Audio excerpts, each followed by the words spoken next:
अस्सलाम वालेकुम।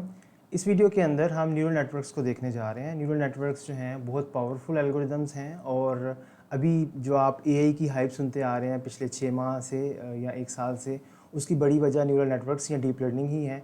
क्योंकि पिछले 10 से 15 साल के अंदर डीप लर्निंग ने और न्यूरल नेटवर्क्स ने बहुत ज़्यादा प्रोग्रेस की है। हमारा क्योंकि मशीन लर्निंग के हवाले से कोर्स है, तो हम मशीन लर्निंग के हवाले से ही चीज़ों को बेसिक लेवल पे रहते हुए जो है वो कवर करेंगे। सबसे पहले हम ये देखते हैं कि न्यूरल नेटवर्क्स जो हैं वो कहाँ से ओरिजिनेट हुए। तो न्यूरल नेटवर्क्स जो हैं they are inspired from human brain, कि ह्यूमन ब्रेन जो है वो किस तरह से काम करता है। ह्यूमन ब्रेन के अंदर क्या होता है कि ह्यूमन ब्रेन के अंदर जो हैं वो न्यूरॉन्स होते हैं। और अगर हम एक न्यूरॉन को देखें, एक न्यूरॉन को समझना चाहें, तो एक न्यूरॉन जो है उसके अंदर कुछ जो है वो इनपुट आ रहा होता है और वो इनपुट जो है वो उसके सेल बॉडी के पास जा रहा होता है और सेल बॉडी पे एक थ्रेशोल्ड से क्रॉस करने के बाद वो जो आउटपुट है वो आगे दूसरे न्यूरॉन्स के पास जो है वो जाता है। तो ये सिलसिला हमारे न्यूरॉन्स के दरमियान में चल रहा होता है। तो ये एक न्यूरॉन नहीं होता, ये बेसिकली एक नेटवर्क ऑफ न्यूरॉन्स हैं। और एक्चुअली इसमें कितने न्यूरॉन्स हैं, ये तकरीबन हमारे ब्रेन के अंदर जो है वो 86 बिलियन जो है वो न्यूरॉन्स हैं। ठीक है, तो इतने न्यूरॉन्स का नेटवर्क है बेसिकली हमारे ब्रेन के अंदर। इन आइडियाज़ को यूज़ करते हुए न्यूरल नेटवर्क जो है वो डेवलप किए गए हैं over the time period of like 70 years. यानी कि पहले जो न्यूरॉन को मॉडल किया गया वो 1950s 60s के अंदर एक सिंगल न्यूरॉन को मॉडल किया गया। लेकिन उसके बाद इसकी जो प्रोग्रेस है उसमें बीच में कुछ डेकेड्स ऐसे आए कि इसकी प्रोग्रेस बिल्कुल बंद हो गई। लेकिन रिसेंटली इसकी प्रोग्रेस जो है वो बहुत तेज़ी से अभी प्रोग्रेस हो रही है, क्योंकि हमारे पास बहुत अच्छे जो हैं वो हार्डवेयर रिसोर्सेज अवेलेबल हैं, हमारे पास डाटा की जो है वो अबंडेंस है। तो इस वजह से अब न्यूरल नेटवर्क्स जो हैं वो बहुत पावरफुल हो चुके हैं, उसमें बहुत ज़्यादा वेरिएंट्स आ चुके हैं। हमारा ये जो वीडियो है और जो नेक्स्ट वीडियो है इसमें हम दो चीज़ें कवर करने जा रहे हैं। इस वीडियो के अंदर हम ये देखेंगे कि सिंगल न्यूरॉन जो है वो किस तरह से उसको मॉडल किया गया रिग्रेशन के लिए और क्लासिफिकेशन के लिए। और देन नेक्स्ट वीडियो के अंदर हम ये देखेंगे कि न्यूरल नेटवर्क्स जो हैं उसको कैसे मॉडल किया गया और उसके पीछे क्या लॉजिक थी, क्या इंट्यूशन थी। तो अगर हम सिंगल न्यूरॉन के हवाले से बात करें, तो सिंगल न्यूरॉन को अगर हम देखें कि सिंगल न्यूरॉन एक रिग्रेशन के तौर पे हम उसको कैसे मॉडल कर सकते हैं, तो आपने देखा होगा मेरी प्रीवियस वीडियोस के अंदर कि रिग्रेशन जो है, रिग्रेशन प्रॉब्लम के अंदर हमारा जो आउटपुट है वो एक रियल वैल्यूड आउटपुट होता है। तो हमारे कुछ इनपुट फीचर्स होते हैं, ठीक है, उस पर कुछ ऑपरेशंस जो हैं वो परफॉर्म होते हैं, ठीक है, और उसके बाद हमारे पास कुछ आउटपुट आते हैं। ये जो मैंने क्वेश्चन मार्क यहाँ पे ऐड किया है, इसमें मैं आपसे ये पूछना चाह रहा हूँ कि रिग्रेशन के केस में या लीनियर रिग्रेशन के केस में हम x से y तक कैसे पहुँचते हैं। आपको याद है कि हमने इसको मॉडल किया था एक इक्वेशन की फॉर्म में। हमने ये कहा था कि अगर हमारे पास कुछ डाटा है तो हम उसको एक स्ट्रेट लाइन से जो है वो मॉडल कर सकते हैं। और उसके लिए हमने क्या इक्वेशन जो है वो यूज़ की थी, एक स्ट्रेट लाइन की इक्वेशन जो है वो हमने यूज़ की थी, जिसमें हमने कहा था कि स्लोप जो है वो मल्टीप्लाई हो रही है हमारे फीचर्स के साथ और देन हम उसमें कुछ इंटरसेप्ट जो है वो ऐड कर रहे हैं। ठीक है, याद है मैंने आपको एग्जांपल दी थी कि mx प्लस c, ठीक है, तो ये वही चीज़ है। यहाँ पे मैंने उसको और सिंपल करके आपके लिए जो है वो यहाँ पे लिख दिया। अच्छा, अब यहाँ पे जो हमारे पास इनपुट है उसको आउटपुट प्रेडिक्ट करवाने के लिए हमें उस रिलेशनशिप को मॉडल करना पड़ेगा, यानी कि स्लोप और इंटरसेप्ट हमें चाहिए अगर हम रिग्रेशन के हवाले से बात करें। तो अगर हम एक न्यूरॉन को बेसिकली इस तरह से मॉडल करना चाह रहे हैं तो हमें उसके लिए दो चीज़ें चाहिए, एक तो इंटरसेप्ट चाहिए जो कि यहाँ पे इनपुट के तौर पे आ रहा है, और दूसरा स्लोप चाहिए हमें। ठीक है, एक्स के साथ जो है वो ये स्लोप जो है ये मल्टीप्लाई होगी, ठीक है, और देन उसमें क्या ऐड होगा, उसमें इंटरसेप्ट जो है वो ऐड होगा, ठीक है, देन ये ऐड होगा और फाइनली हमारे पास जो है वो आउटपुट आ जाएगा।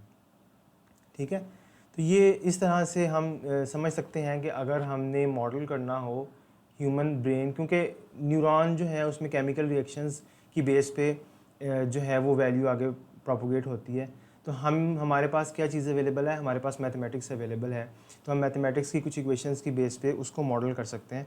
तो ये सिंपलेस्ट पॉसिबल मॉडल है एक न्यूरॉन का, जो कि हम रिग्रेशन के केस में ऑलरेडी कर चुके हैं। लेकिन अब उसको देखने का पर्सपेक्टिव जो है वो हमारा इस तरह से है कि हम कहते हैं कि अच्छा जी, एक न्यूरॉन जो है उसमें इनपुट आ रहा है, इनपुट के साथ कुछ जो है वो स्लोप या उसको हम वेट कहते हैं, वेट जो है वो उससे मल्टीप्लाई हो रहा है, उसकी बेस पे डिटरमिन होगा कि आउटपुट क्या होगा। एंड सेकेंडली उसमें कुछ बायस बेसिकली इसको कहते हैं, इंटरसेप्ट जो है उसको हम बायस भी कहते हैं न्यूरल नेटवर्क की टर्मिनोलॉजी में।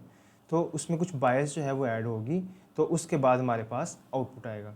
तो ये आइडिया है कुछ कि लीनियर रिग्रेशन के हवाले से हम किस तरह से उसको मॉडल कर सकते हैं एज अ सिंगल न्यूरॉन। तो जैसे कि आप यहाँ पे देख रहे हैं कि x जो है हमारा इनपुट है, लेट्स से एक ही फीचर है हमारे पास, तो वो वेट से मल्टीप्लाई होगा, उसमें बायस ऐड होगी और हमारे पास आउटपुट जो है वो आ जाएगा। तो कुछ इस तरह से इक्वेशन जो है वो बनती है, ठीक है। तो अब आपने उसकी डिफरेंट रिप्रेजेंटेशन से कंफ्यूज नहीं होना कि जी ये इस तरह से इसको रिप्रेजेंट किया गया है, तो ये कैसे इसमें इनपुट्स आ रहे हैं और इस पर क्या ऑपरेशन हो रहा है। ये सिंपल यही ऑपरेशन इस पे हो रहे हैं, लेकिन वो एक डिफरेंट तरीके से मैंने उसको शो किया हुआ है, ठीक है। तो आप इन दोनों चीज़ों को रिलेट कर लें आपस में सबसे पहले। अच्छा जी, इसके बाद अगर आपके पास एक से ज़्यादा फीचर्स हों तो फिर भी सेम प्रोसीजर ही है कि अगर हमारे पास x1 लेट से 3 फीचर्स हैं, x1 x2 और x3, तो उसको उसके तीनों वेट्स से हम मल्टीप्लाई करेंगे और देन हम क्या करेंगे, उसमें बायस ऐड कर देंगे। तो इसको भी हम मैथमेटिकल इक्वेशन की फॉर्म में देख लेते हैं ताकि हमें फ़ौरन जो है वो समझ आ जाए, ठीक है। तो देखें बहुत सिंपल है कि किस तरह से हमने ये बेसिकली वही आइडिया है जो हमने लीनियर रिग्रेशन के केस में भी देखा था कि हमारे जो फीचर्स हैं वो वहाँ पे हमने उसको थीटा कह दिया, यहाँ पे इसको वेट कह दिया, लेकिन चीज़ सेम ही है। तो W1 W2 ये बेसिकली इसको W1 या W2 या W3 क्यों कहा गया, क्योंकि डिफरेंट एल्गोरिदम्स डिफरेंट टर्मिनोलॉजीज़ जो हैं वो यूज़ करते हैं और आगे सारी की सारी फील्ड जो है वो उन्हीं टर्मिनोलॉजीज़ पे बेस करती है। तो इसलिए बेहतर होता है कि हम उस एल्गोरिदम को उसी की टर्मिनोलॉजीज़ के अंदर जो है वो समझें। खैर, तो इस तरह से आप मल्टीपल जो फीचर्स हैं उनको भी इस तरह से मॉडल कर सकते हैं एज अ न्यूरॉन। अच्छा, अब क्लासिफिकेशन की तरफ आते हैं कि अगर हमने न्यूरॉन को मॉडल करना हो फॉर क्लासिफिकेशन, देन हम क्या करेंगे। तो उस केस में हम क्या करेंगे कि आपको दोबारा हमें जाना पड़ेगा। लीनियर रिग्रेशन के बाद हमने देखा था लॉजिस्टिक रिग्रेशन को, और लॉजिस्टिक रिग्रेशन के अंदर हमने ये देखा था कि जो लीनियर कम्बिनेशन होते हैं हमारे पास, they are not a good candidate for classification, उससे हम क्लासिफिकेशन नहीं कर सकते। तो मैंने आपको बताया था कि उसमें हम सिग्मॉइड फंक्शन या लॉजिस्टिक फंक्शन जो है वो अप्लाई करते हैं। तो हमारे पास हम एक इंटरमीडिएट वेरिएबल में उस वैल्यू को स्टोर करवा लेते हैं। तो लेट्स से कि हमारे पास जो लाइन की इक्वेशन है वो हमें जो वैल्यू दे रही है उसको हमने जी में स्टोर करवा लिया। तो जी पे हम जो है अपना सिग्मॉइड फंक्शन जो है वो अप्लाई करते हैं और वो सिग्मॉइड फंक्शन हमें जो है वो आउटपुट दे देता है किस रेंज में, 0 से 1 की रेंज में।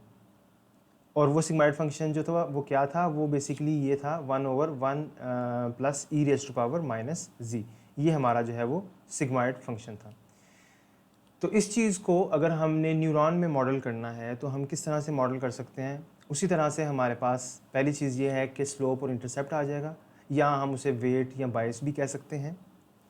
एंड सेकेंडली हम उस पर एक लॉजिस्टिक फंक्शन या सिग्मॉइड फंक्शन जो है वो अप्लाई करेंगे और हमारे पास जो वैल्यू आएगी, जो यहाँ पे आप देख सकते हैं जो आउटपुट आ रहा है, ये किस रेंज में आएगा, 0 से 1 के बीच में, क्योंकि आपको पता है कि सिग्मॉइड जो है वो हमेशा 0 से 1 के बीच में जो है वो आउटपुट देता है।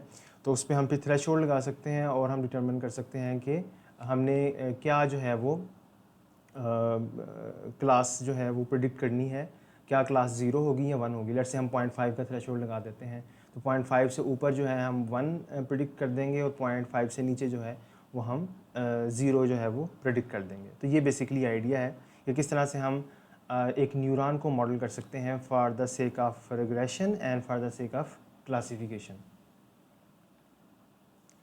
अच्छा, इसको कुछ जगहों पे इस तरह से भी रिप्रेजेंट किया जाता है कि एक न्यूरॉन के अंदर ही क्योंकि ये सारे ऑपरेशन हो रहे हैं, तो ज़रूरी नहीं है कि आप अलहदा से यहाँ पे मेंशन करें, यहाँ पे बताएं कि जी वेट ये है और बायस ये है। कुछ आपको कुछ आर्किटेक्चर्स या कुछ डायग्राम्स के अंदर बायस नज़र ही नहीं आएगी, क्योंकि वो ऑब्वियस होती है कि बायस जो है वो ऐड हो रही है हर जगह पे, ठीक है। तो यहाँ पे कुछ जगहों पे आपको इस तरह से नज़र आएगा कि इसमें जो भी एक्स इनपुट आ रहा है उससे जो है वो एम या स्लोप जो है वो मल्टीप्लाई हो रही है और उसमें बायस जो है वो ऐड हो रही है, ठीक है। एंड देन सेकेंडली उस पर क्या हो रहा है, उस पर सिग्माइड फंक्शन जो है वो अप्लाई हो रहा है और उसकी वजह से हमारे पास जो है वो आउटपुट आ रहा है, ठीक है जी। तो ये रिग्रेशन और क्लासिफिकेशन के हवाले से कुछ डिटेल्स थी। अच्छा, अब इसमें ये जो पर्टिकुलर सिनेरियो, ये जो पर्टिकुलर फंक्शन है जो कि हम लीनियर कम्बिनेशंस लीनियरली कंबाइन करने के बाद इनपुट को उस पर जो भी हम फंक्शन अप्लाई करते हैं, इसको न्यूरल नेटवर्क्स की टर्मिनोलॉजी में कहते हैं एक्टिवेशन फंक्शन, ठीक है। और ये एक्टिवेशन फंक्शन की टर्मिनोलॉजी भी ह्यूमन ब्रेन से ही ली गई है, क्योंकि न्यूरॉन्स जो हैं वो एक्टिवेट होते हैं ह्यूमन ब्रेन के अंदर बेस्ड ऑन उनके पास जिस तरह से जैसे जैसे जो है वो न्यूरल जो इलेक्ट्रिक पल्सेस जो हैं वो आती हैं, वैसे वैसे वो एक्टिवेट होते हैं, ठीक है। तो इसलिए इसको हम एक्टिवेशन कहते हैं। अक्सर आप देखेंगे कि हम यहाँ पे जो आउटपुट आ रहा होता है उसको भी ए से डिनोट करते हैं कि जी ये हमारी एक्टिवेशन है, ठीक है, जो कि इस न्यूरॉन से हमारे पास आउटपुट आ रहा है। तो इससे आपने कंफ्यूज नहीं होना, क्योंकि ये एक्टिवेशन जो है ये हमारा जो आउटपुट आ रहा है वही है बेसिकली, उसको एक हमने नया नाम जो है वो दे दिया। अच्छा जी, तो एक्टिवेशन फंक्शंस जो हैं वो यही एक सिग्मॉइड फंक्शन जो है यही सिर्फ नहीं है, न्यूरल नेटवर्क्स के अंदर अ क्लास ऑफ एक्टिवेशन फंक्शंस हैं, काफ़ी सारे एक्टिवेशन फंक्शंस जो हैं वो अवेलेबल हैं। जो मोस्ट पॉपुलर एक्टिवेशन फंक्शंस हैं उसमें सबसे पहले सिग्मॉइड ही है, ठीक है। सिग्मॉइड क्योंकि 0 से 1 के दरमियान आउटपुट देता है, तो अगर आपकी बाइनरी क्लासिफिकेशन की प्रॉब्लम है तो आप अपने हम देखेंगे कि हम न्यूरल नेटवर्क बनाते हैं, तो लास्ट जो आपके पास न्यूरॉन होता है उस पर आप usually sigmoid activation function apply करते हैं अगर आपकी जो प्रॉब्लम है वो बाइनरी क्लासिफिकेशन की प्रॉब्लम है, क्योंकि ये 0 और 1 के दरमियान आउटपुट देता है, उस पर आप थ्रेशोल्ड जो है वो अप्लाई कर सकते हैं। इसी तरह से कुछ और एक्टिवेशन फंक्शंस भी हैं। ये जो है ये 10H एक्टिवेशन फंक्शन है, ठीक है। इसकी इक्वेशन जो है ये आपके सामने आ रही है, e z e raise to power z minus e raise to power minus z और e divide by e raise to power z plus e raise to power minus z. ये आपको वैल्यू देता है -1 से -1 के दरमियान में, ठीक है। तो ये भी डिफरेंट पर्पसेस के लिए न्यूरल नेटवर्क्स के अंदर जो है वो यूज़ होता है, इसको हम कहते हैं 10H। इसी तरह से रेलो भी यूज़ होता है, ठीक है। ये बेसिकली है रेलू, रेक्टिफाइड लीनियर यूनिट, ठीक है। तो रेक्टिफाइड लीनियर यूनिट क्या होता है कि 0 से कम अगर वैल्यू हो इनपुट तो आउटपुट जो है वो 0 होता है, लेकिन 0 से ज़्यादा जब वैल्यू होती है तो जो इनपुट होता है वही उसका आउटपुट होता है। तो ये उसकी इक्वेशन है, मैक्स ऑफ 0 एंड जी, ठीक है। इसी तरह से लीकी रेलू भी है, ठीक है। तो लीकी रेलू की ये इक्वेशन है,